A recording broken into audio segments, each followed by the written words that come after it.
can see that area is being blocked. I'm not going to go there today, but on the other side of that pond, through there where it gets light gray, I see more new pull downs. I see a giant one up here. But before I check that out, I want to go back up here to this one. Game trail running through.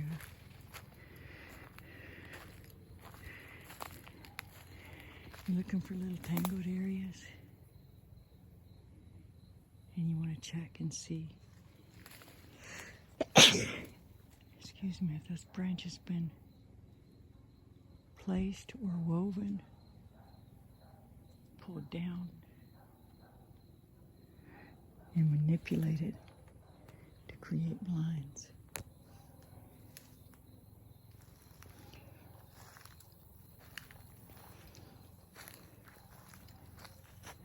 You can see a little pull down right there. But I want to get back over here and look at this large one.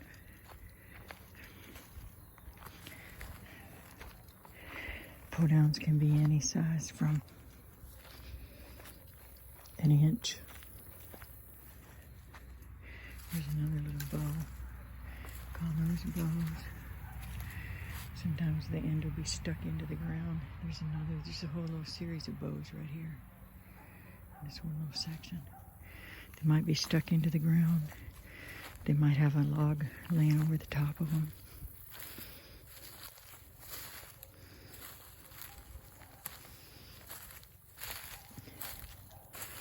This has been here a while, but I wanted you to see it.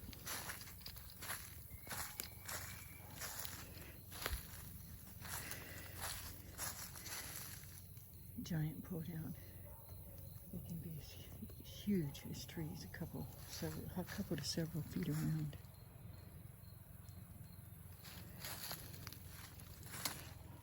Just depends on the size of the size or number of the Bigfoots doing it.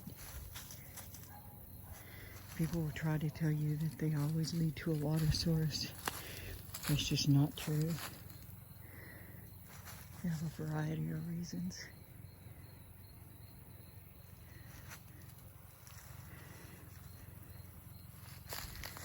You can see they're building a little barrier right there.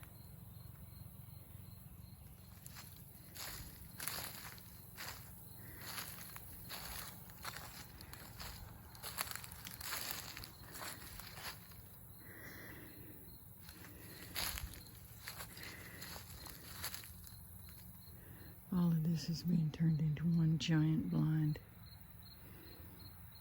You can see that's far more than one tree.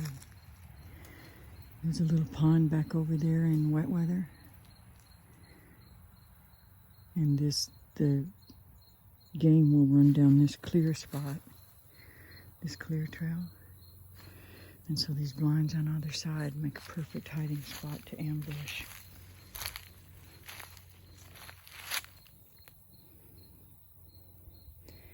You can see they're building a wall there. This is our property, and we did not put that bucket there, by the way. So anything you have missing, you may end up finding it as part of a predator Bigfoot blind.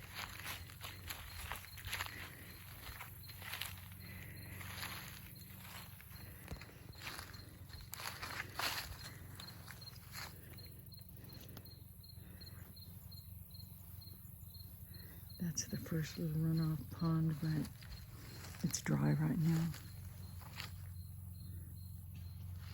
But there's always stuff going on around there. I'm just not going back in there right now with these old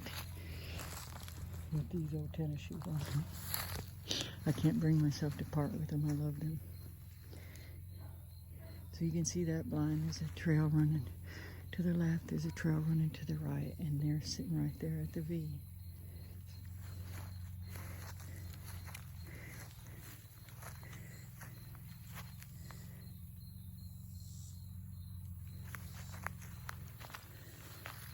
Both sides of the trail, you can see blinds are being made. You're looking for angles that are not straight up and down, Most of the forest is going to grow vertical. Another thing you can do is get down very low, and you'll see a lot of stuff you wouldn't notice otherwise. Used to, before so many of the turtles disappeared, we would go up there and just find so many shells. You can see a big blind being constructed over here. See the structure? So it is not weather damage. Got some matting here.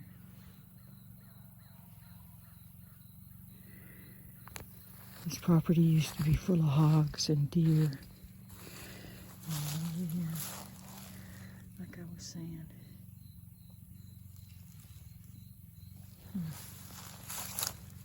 More bones. So they sat here and ate this.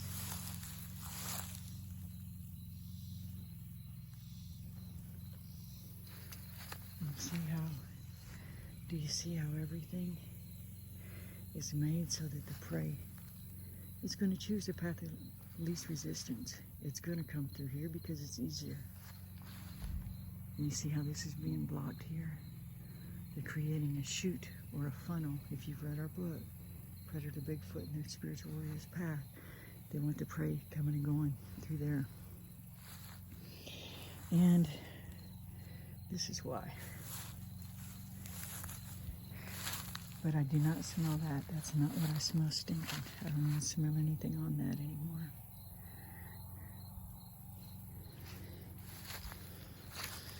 Matter of fact, I don't smell that stink. It was up closer to the road. I don't smell it anymore.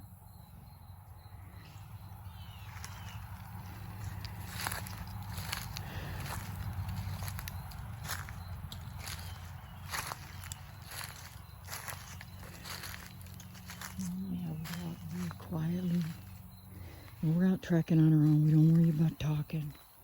We can move slowly from shadowy area to shadowy area so that we're not so easily visible.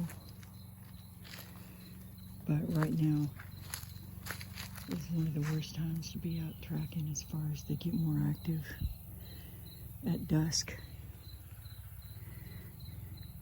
And I'm trying to do a tutorial, so I'm moving quickly. I'm not so worried about crunching on the grass.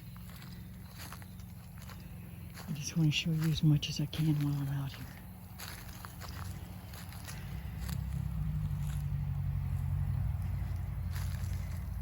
You know, all those trees didn't just happen to fall in the same direction like that. We're looking for strategic placement. We'll just keep repeating this. Strategic placement. And for here, is to be able to watch that game trail and animals that come to that pond in wet weather. And you can catch a little bit up that way, and that is our property.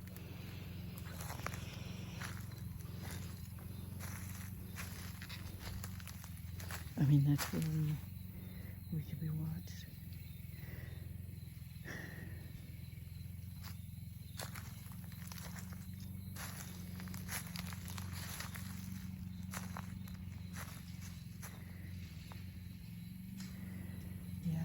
Very few deer here now. We've had one doe and one fawn.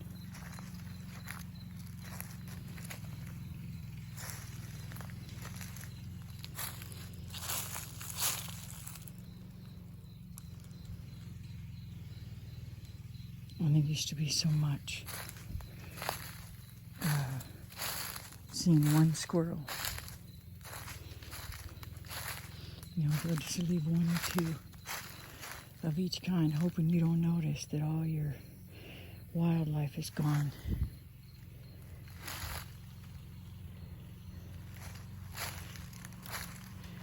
But start paying attention to the numbers that are there in your area. You can see that branches.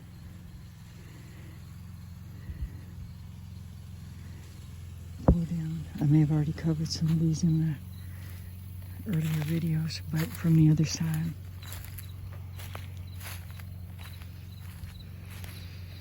I'm getting that odd smell. Ugh. So, more pull downs.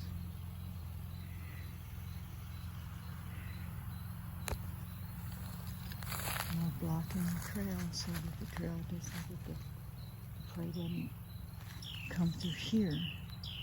See the bows?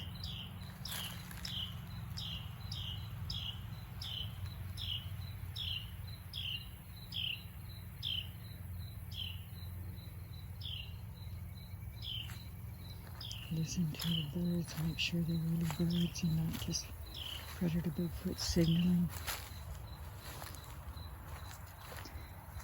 Look at all them pull downs. But these are old and there is the bird up there. In our book we tell you hear a bird, find a bird.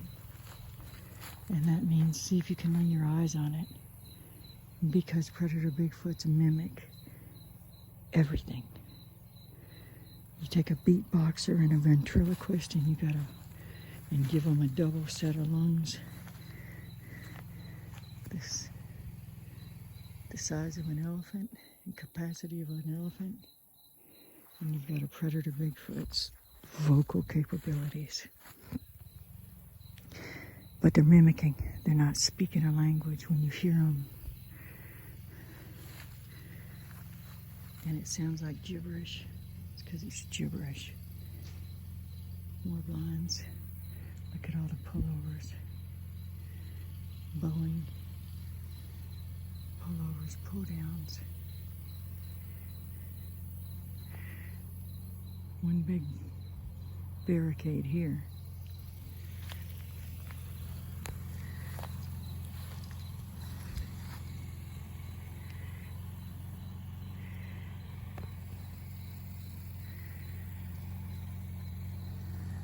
Jerry's up there mowing.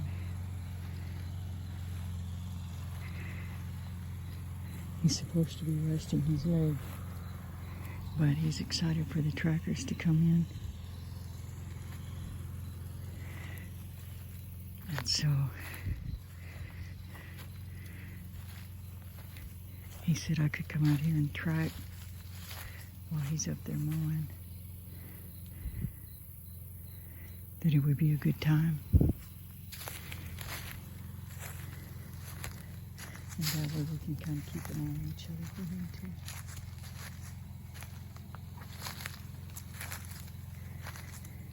And yes, I will mow too.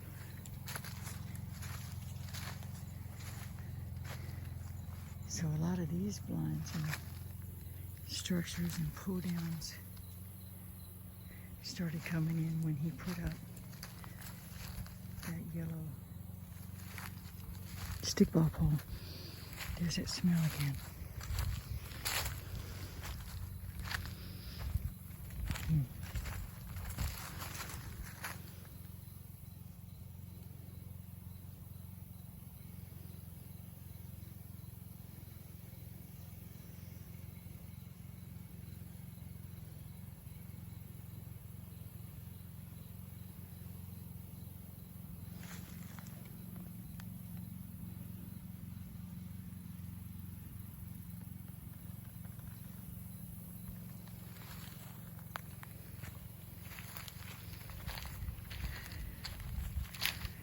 Can't see it, but all through here are logs. They got dragged and pushed here. And he put up that stickball pole.